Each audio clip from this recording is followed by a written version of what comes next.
Imagine standing in a courtroom, facing not just allegations but the weight of political controversies that span borders.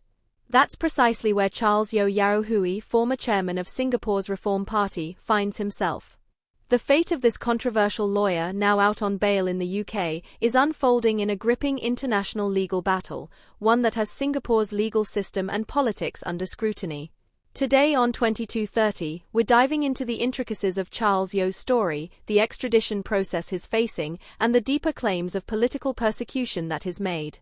Grab a seat as we dissect every aspect of this saga, and make sure to stay until the end because your voice matters.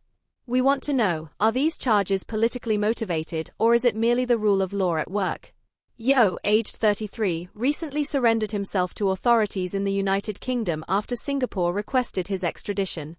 He was released on bail set at an impressive £75,000, which raises the stakes in a legal journey filled with accusations, international intrigue, and what Yeo insists is a case of political suppression.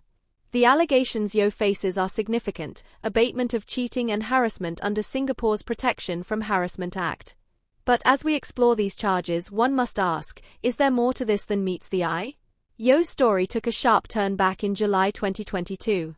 Imagine someone out on bail expected to return to face their charges, instead disappearing, ostensibly to Vietnam, supposedly meeting a witness.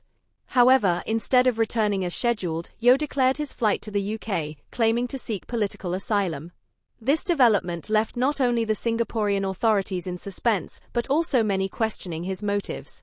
Was this truly an escape from unjust persecution, as he claims, or merely a way to avoid justice?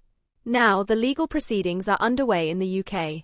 Yeo is represented by Ben Cooper KC from Doughty Street Chambers and advised by Noga Kandia of MTC Solicitors, specifically focusing on his asylum application. His bail in Singapore, secured by his mother with 15,000 Singapore dollars, was forfeited when he absconded. With that said, are you starting to see how high the stakes are here? We'd love to hear your thoughts. Should someone facing criminal charges have a right to political asylum, or should the justice system take precedence? Let us know in the comments. The charges against Yeo are quite varied. They range from abetment of cheating involving funds in his law firm to harassment of a public servant and even accusations that he wounded religious feelings with his social media posts. Yeo's actions in 2020 and 2021 brought considerable attention, as his Instagram posts were viewed as incendiary, targeting specific individuals and institutions, resulting in legal consequences. He even faced charges of contempt of court for comments made against the judiciary on social media, for which he was fined a hefty 20,000 Singapore dollars in early 2023. But beyond the charges, there's a deeper story here, a story that involves Yeo's role in Singapore's political landscape. Yeo was part of the Reform Party team that contested in the 2020 general election for Ang Mo Kio GRC, a formidable constituency, especially against a team led by Prime Minister Lee Hsien Loong. While the Reform Party was overwhelmingly defeated, Yeo's voice did not waver. He became a vocal critic of Singapore's government, challenging policies on human rights and questioning the nation's handling of capital punishment cases.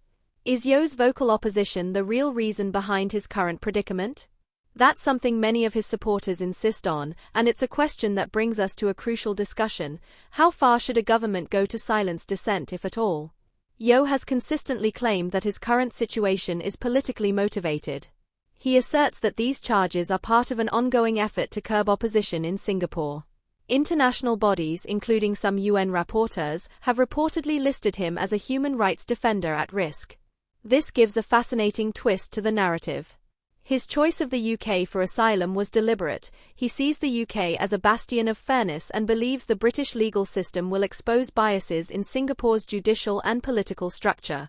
This case could potentially shed light on how different judicial systems treat individuals who claim political persecution.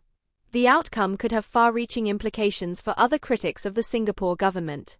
Should the UK extradite Yeo, or should he be granted asylum?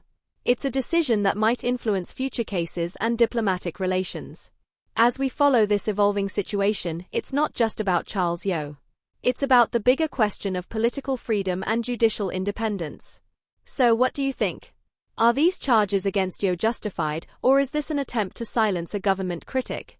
Drop your thoughts in the comments below, and let's have a conversation about justice, power, and politics.